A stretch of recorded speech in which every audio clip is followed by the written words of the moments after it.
光刻机曾被视为中国难以逾越的技术天堑，是西方科技巨头以30年时间和近1000亿美元构筑的终极壁垒。但天堑之下必有征途。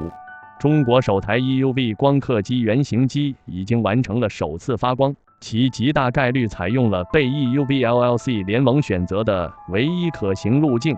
13.5 纳米 LPP 激光等离子体光源方案。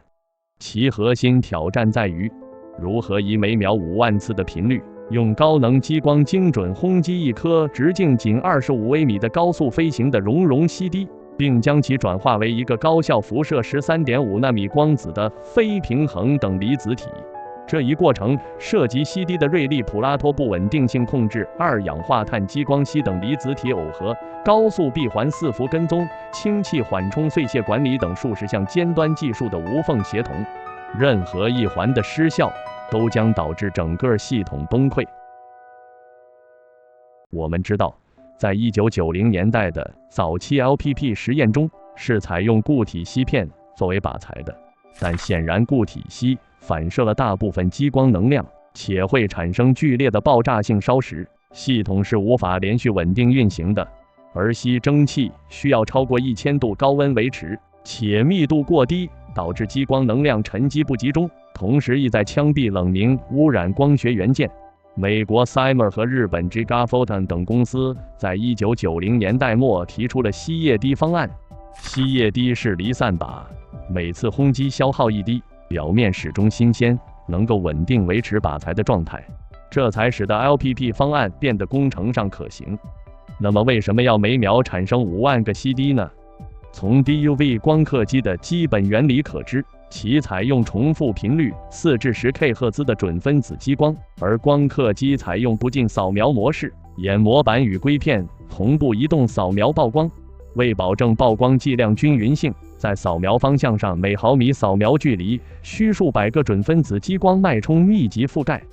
而半导体制造商对 EUV 光刻机的晶圆吞吐量核心要求至少为150片晶圆每小时，需要焦点处 EUV 功率至少达200至250瓦。于是综合考虑单脉冲激光能量、能量转化效率、收集净效率、系统老化和预量，同时为了平衡工程难度， Cymer 选择了 CD 发射频率50 kHz， 以匹配 EUV 脉冲频率与光刻机扫描速度，确保曝光均匀性。 ASML 在 NXE3400 等系列光刻机中正是采用50千赫兹，其供应链包括液滴发生器、激光器，控制算法均围绕此频率优化。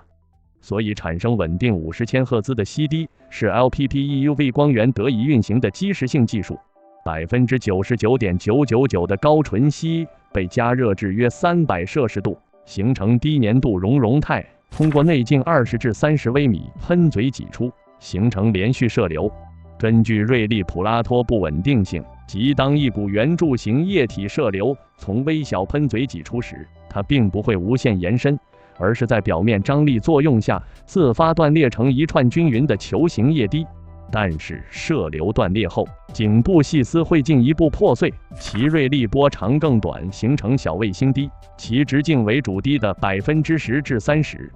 卫星滴的危害显然是致命的，其将干扰主激光与目标CD的能量耦合、污染等离子体腔，破坏一滴一脉冲的精准时序。所以需要在喷嘴处采用压电驱动器陶瓷环紧密包裹喷嘴基座，施加50至200 kHz 单一频率的纳米级轴向微振动，压制其他频率的自然扰动，使得颈部细丝极短，无足够时间发生2次破碎，卫星滴数量减少95%，并使得主滴尺寸均匀性极大提高。除此之外，喷嘴内孔的圆度、光滑度和直径一致性必须达到亚微米级，任何缺陷都会在射流上引入不可控的随机扰动。CD 的温度波动必须控制在正负 0.1 摄氏度以内，以保持粘度和表面张力恒定。挤压压力需极度稳定，以维持射流速度的波动小于 0.1%。还要采用高纯锡和超洁净的熔融腔，防止杂质堵塞喷嘴或改变流体特性，然后通过高速成像实时监测主滴卫星滴比例主滴尺寸和间距是否达标。根据监测结果，微调压电驱动器的频率、幅度或相位，形成一个闭环控制，以对抗长期运行中可能发生的喷嘴磨损、温度漂移等缓慢变化，从而每秒稳定产生5万颗直径25微米的完美吸滴。吸滴生成正是瑞利普拉托不稳定性这19世纪古老流体力学理论在21世纪尖端制造中的完美应用。它通过精确控制熔金属的流体行为，将物理不稳定性反而转化为高度有序的工业过程。早期 LPP 光源还面临一个严重的困境，采用广泛使用的掺余乙铝16时激光器直接轰击吸滴，会产生剧烈爆炸，导致微米级锡渣喷射，瞬间污染并摧毁昂贵的收集镜。同时， 1.06 微米波长激光与高密度靶材的耦合效率极低 ，EUV 能量转化率低于1%，大部分能量用于产生动能而非 EUV 辐射。研究人员尝试先用一个弱激光脉冲照射靶材，意外发现后续主脉冲的 EUV 产出显著提升。与脉冲的核心作用是可以改变靶材的状态。掺余乙铝16时固体激光或者掺乙光纤激光发射的恰到好处的激光能量，在吸滴表面皮秒内沉积，吸收深度约20纳米，远快于靶材的流体力学响应时间，从而实现冷烧时、光压和烧时反冲力，完成吸滴的流体力学整形，将球形吸滴瞬间摊平，形成一个直径200微米、厚度1至2微米的薄吸盘。但最精妙之处是在预脉冲结束后，主脉冲到达之前的0.5至2微秒。被预脉冲加热的吸盘温度极高，吸盘的表面和外围已经形成了一个由锡离子和自由电子组成的密度较低的等离子体免区。而通过理论计算和实验验证可知，为了高效产生13.5纳米 EUV 光，锡等离子体需要处于一个黄金区间。电子温度约35万至58万开尔文，电子密度约10的20次方每立方厘米，正8价至14价，锡离子大量存在，4D 至4F 电子跃迁的辐射效率最高。而主脉冲二氧化碳激光的波长10.6微米，对应的临界密度约10的19次方每立方厘米，略低于锡等离子体的电子密度。而预脉冲照射后的吸盘外围的等离子体电子密度是梯度分布的，中心密度高，边缘密度低。二氧化碳激光能穿透低密度边缘，到达临界密度界面，在此界面通过逆刃质辐射，激光被共振吸收，实现最高效的能量耦合。而且这个过程是自限的，吸收导致局部加热膨胀，密度降低，维持一个动态的吸收层，最终整个吸盘被彻底均匀地转化为高温等离子体，并辐射出 EUV 光。而1微米激光对应的临界密度约10的21次方每立方厘米，远高于锡等离子体电子密度，即使功率再高，也导致大部分激光穿透浪费，能量转化率极低。二氧化碳激光基于二氧化碳、氮气、氦气混合气体的能级跃迁的受激辐射机制、射频激励方式、波导板条结构设计、气体循环与热管理等，均属于公开的经典激光物理和工程热力学范畴。但是要稳定输出20至50千瓦甚至更高的平均功率，脉冲重复频率高达50千赫兹，脉冲能量波动小于1%，光束质量 n 平方小于 1.2， 光束指向漂移小于5微弧度，其工程门槛是极高的。ASML 的 EUV 光刻机采用的正是德国通快的二氧化碳激光。通快在气体激光领域有超过50年的持续投入，是高功率二氧化碳激光器的全球领导者。传统二氧化碳激光依赖高速气体流动来冷却增益介质，系统复杂，体积庞大，效率有限。通快采用颠覆性的扩散冷却板条技术，核心结构是一对平行的间距1至2厘米水冷铜电极夹着一个扁平的放电腔，热量通过电极直接传导至微通道高速的去离子冷却水，无需高速气流，消除了湍流导致的光学畸变。结构极为紧凑，体积比同功率快轴流激光器小一个数量级。采用射频激励，而非传统的直流放电。射频相比直流放电，无电弧、无阴极溅射，放电更均匀，热源分布更平滑，这是实现高重复频率和稳定性的关键。在放电电极间施加高频交变电场，电子在射频场中震荡，不直接轰击电极。高能电子碰撞氮分子，激发氮振动能级，氮分子在碰撞二氧化碳分子，二氧化碳分子跃迁，产生 10.6 微米激光。而这个过程中，亚稳态氦原子与二氧化碳氮分子碰撞，有利于激发氮分子的振动能级，能更有效地传递能量。而且氦是所有气体中热导率最高的，能以极高的效率将放电区域二氧化碳分子和电子碰撞产生的热量迅速传导到激光器的水冷管壁。在 EUV 二氧化碳激光扩散冷却板条结构中，没有快速气流，热量完全靠气体本身的热传导和扩散传到两侧的水冷电极。氦气的高热导率在这里是维持高功率密度放电而不产生热窒息的唯一物理保障。固态射频振荡器作为射频源，通过氮化镓晶体管阵列作为射频放大器。高速金属氧化物半导体场效应晶体管绝缘栅双极型晶体管开关，实现控制射频放大器的直流偏置，从而能够精确控制二氧化碳激光的震荡或熄灭。功率波动小于 0.5%， 再通过腔内光栅精确选线，频率稳定性小于1兆赫兹，实现了激光的卓越稳定性。然后通过多层板条域放大器，种子光在板条增益介质中往返16次，单程增益 1.5%， 将种子脉冲能量初步放大，并且不引入谐振腔热扰动。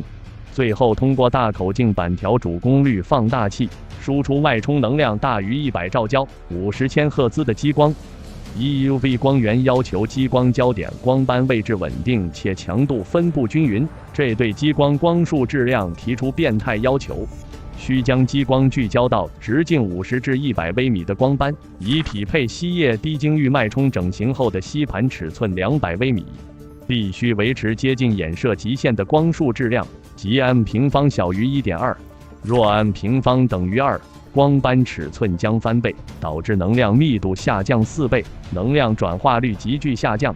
而如果光束指向漂移大于5微弧度，会导致激光偏离息低，造成打空或部分击中， EUV 原功率剧烈波动。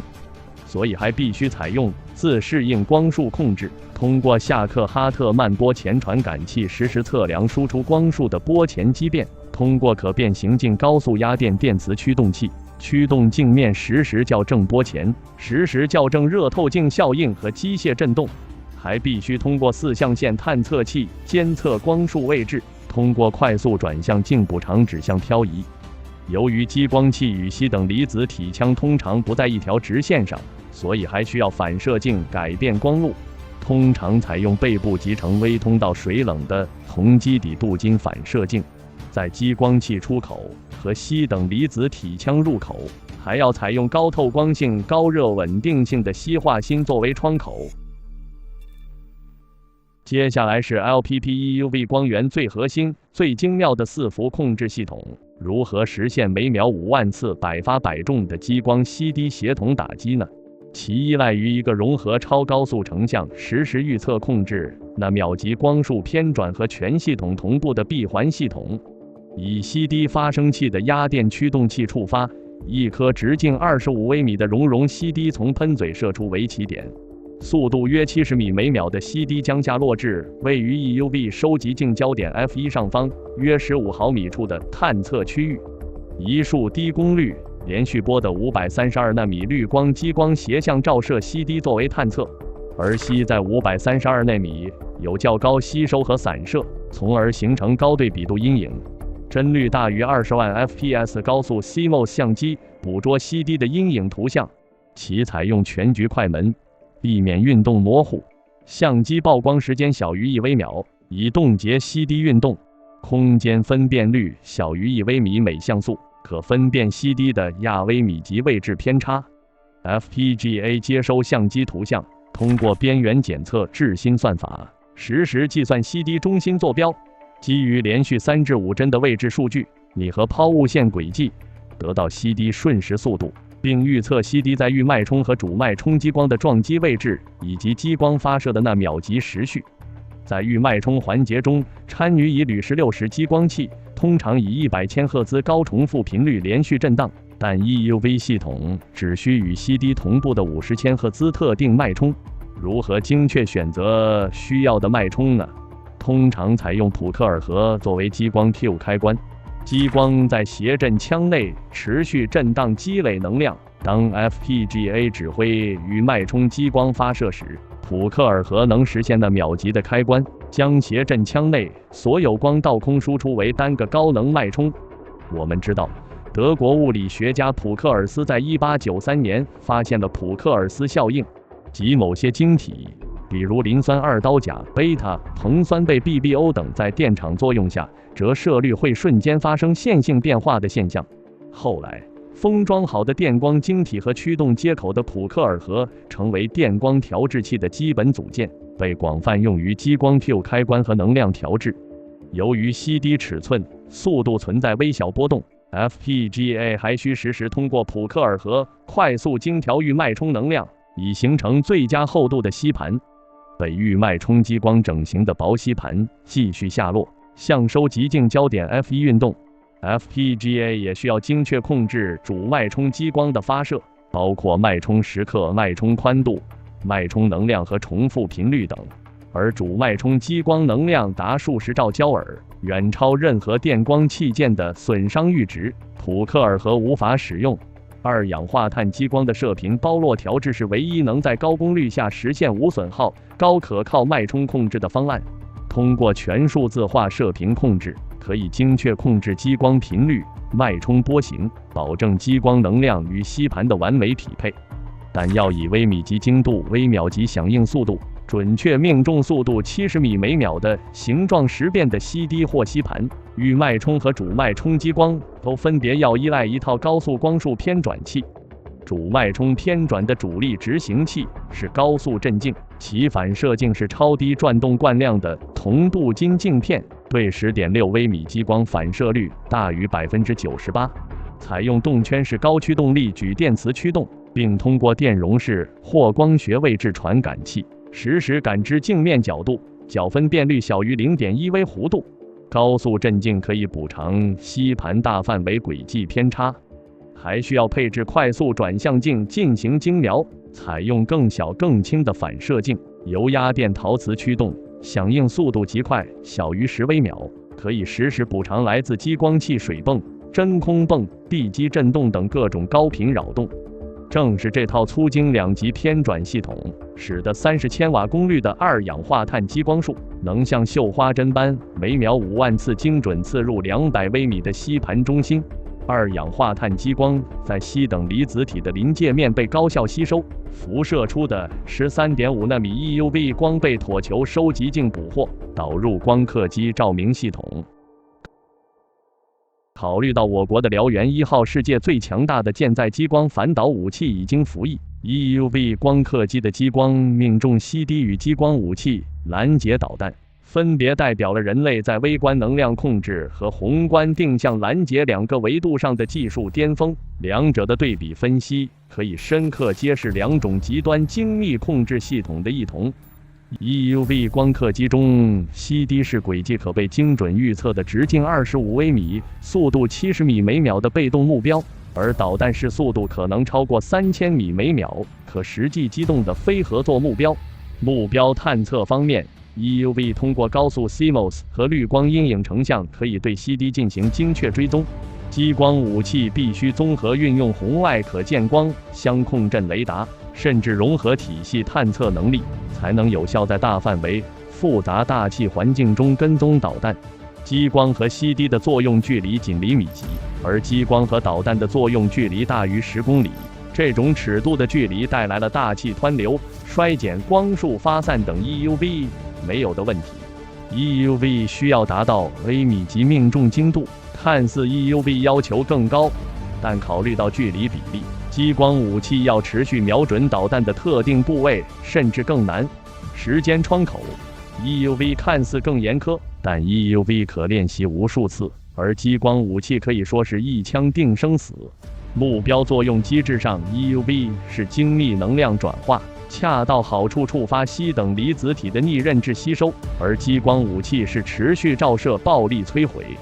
环境介质上 ，EUV 在隔绝振动的超高真空中，而激光武器要面对包含湍流云层、气溶胶热晕的稠密大气，必须引入复杂的自适应光学技术，实时校正大气畸变，确保高质量光束有效送达至远距离目标。伺服机构上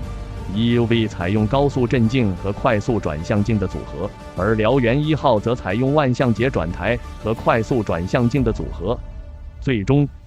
，EUV 在微观、封闭、确定的世界中，每个动作都可排练、优化、重复，追求的是在完美控制下的极限性能，实现对 CD 99.99% 以上的命中率。激光武器是在宏观、开放、对抗的世界中接受混沌并战胜它，在动态中把握瞬间，追求90%以上的拦截率。两者皆是对自然规律的深刻理解与工程智慧的壮丽实践。不同于激光武器开火后需要进行远程杀伤效能评估，以便动态调整激光功率、照射时间和作用模式等，实现基于效果的最低能耗的2次精确杀伤。EUV 的高能激光脉冲轰击 CD 后，会产生一个温度超过50万摄氏度的极端等离子体，而接下来的挑战是管理多种具有破坏性的碎屑。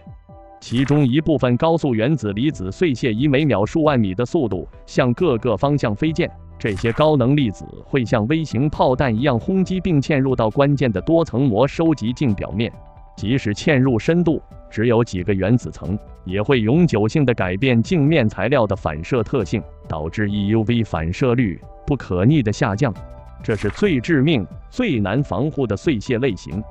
硒等离子体中未被完全电离的部分会冷凝成纳米级的中性低速纳米颗粒，这些颗粒会缓慢沉积在收集镜表面，形成一层不透明的污垢层，直接遮挡 EUV 光线，降低光通量。还有硒蒸汽会在光学元件表面冷凝，形成薄膜或岛状结构，影响光学性能。氢气的使用是 EUV 光源技术中另外一项极其精妙的设计，其不仅不会破坏硒等离子体腔工作所需的真空环境，反而是维持光源高性能和可靠性的关键。系统会向等离子体产生区域，即 CD 被轰击的位置持续注入纯净低压的氢气。氢气首先在等离子体和收集镜之间形成一层密度较低的氢气缓冲层。高速的硒离子原子在穿越这层氢气时，会与氢气分子发生频繁的碰撞。这些碰撞会散射和吸收硒离子原子的动能，使其速度大幅降低，从致命的高速炮弹变成缓慢沉降的灰尘。动能被降低后，即使它们最终到达收集镜表面，其破坏力也大大减弱。接下来是更关键、更巧妙的一步。高能的硒等离子体会将部分氢气分子解离为活性的氢自由基，这些氢自由基具有极强的化学反应活性。飞溅的硒原子离子与氢自由基相遇，会化合成气态的硒烷，而硒烷在 EUV 光源的工作温度下是稳定的气体，不会凝结。即使有少量固态硒沉积在收集镜表面，氢自由基也会与其反应，同样生成气态的硒烷，从而将固态沉积物原位气化清除掉。而我们知道，如果没有这些活性的氢自由基，在100摄氏度10帕斯卡氢气氛围下，硒直接与氢气反应生成硒烷的动力学障碍极高，几乎无法检测到硒烷的生成。最后，这些气态的硒烷和未反应的氢气会被系统强大的真空泵组持续抽走，排出腔外。整个过程就像一个持续的自清洁的化学防护罩。注入氢气必然会提高局部压力，但 EUV 等离子体腔所需的真空是一个受控的、分区的、动态平衡的低压环境，而非绝对的超高真空。在等离子体缓冲区域，允许存在一个较低的氢气压力，通常在10帕斯卡到100帕斯卡量级，约是标准大气压的1/1000。这个压力足以提供有效的缓冲和化学反应，但又足够低，不会过度吸收或散射宝贵的13.5纳米 EUV 光子。而在收集镜之后的光路中，气压必须被维持得更低，通常小于0.1帕斯卡甚至更低，以确保 EUV 光在传输到晶圆的过程中损失最小。系统通过精密的压差设计和限流孔径，确保氢气主要停留在等离子体区域，不会大量扩散到主光路中。因此，注入氢气非但没有破坏真空，反而是为了在不那么严格的真空的等离子体生成区，创造出一个能同时实现动能缓冲和化学自清洁的局部环境，从而保护那些脆弱的光学元件。但是仅采用氢气缓冲还远远不够，收集镜上还必须镀一层坚固的铰膜进行综合防护。我们知道，铰是单层金属中 EUV 反射率最高的材料之一，在 EUV 波段的进法向入射的反射率高达60%。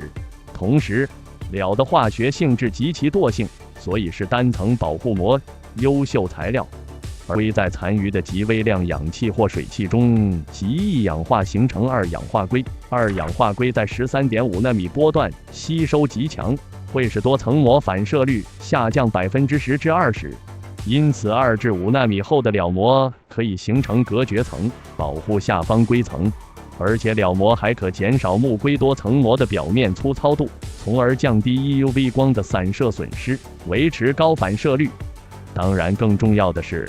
铰是高效催化剂，既能活化反应物，又不阻碍产物脱负，使气态稀烷的合成反应速度提升几个数量级。工程师们在试验了铰铂、钯等多重材料后，最终确定 EUV 收集镜采用铰作为保护层，是工程上在光学性能、化学稳定和催化、物理耐久性三者之间取得的完美平衡。当然，等离子体腔充满了氢自由基，其尺寸极小，会缓慢扩散进入铰的晶格间隙，进而钻进木硅多层膜界面，慢慢在材料缺陷处结合成氢分子，甚至与硅反应生成硅烷，从而会在局部产生巨大的压力，导致材料形成那密集的鼓泡或裂纹，该区域就完全失去了通过布拉格反射干涉产生高 EUV 反射率的能力，加之仍然会有缓慢的吸尘积，最终造成整个收集镜镜面反射率的永久性下降。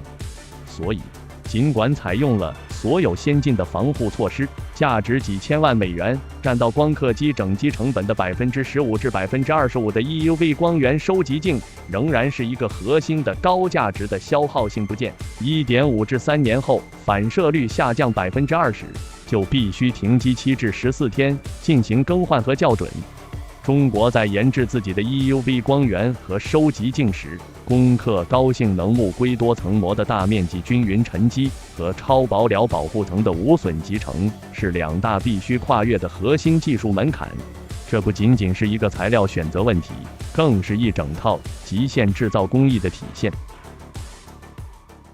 中国 EUV 光刻机原型机的诞生，尤其是 LPP 光源的突破，是一场遵循物理定律、尊重产业规律、集结国家意志与工程智慧的系统性长征的阶段性成果。这束13.5纳米极紫外光的诞生，本质上是中国高端装备制造业、材料科学、超精密光学、等离子体物理、高速控制与软件算法等数十个学科与工程领域协同攻关后，共同铸造出的一件现代工业神器。然而，原型机的点亮仅仅是漫长征途的第一座灯塔，前方是更为严峻的量产化与实用化深水区。如何保证每一台光源的性能、寿命与可靠性都稳定在商用标准之上？如何将这套极端精密的系统变得足够坚固、稳定、易维护，以适应晶圆厂7×24小时连续生产的严酷节奏？如何构建包括高纯靶材、特种气体、精密传感器、专用软件、耗材备件以及顶尖操作维护工程师在内的完整产业链与人才链。万里长征，我们已然启程。尊重规律，保持敬畏，充满信心，黎明就一定会到来。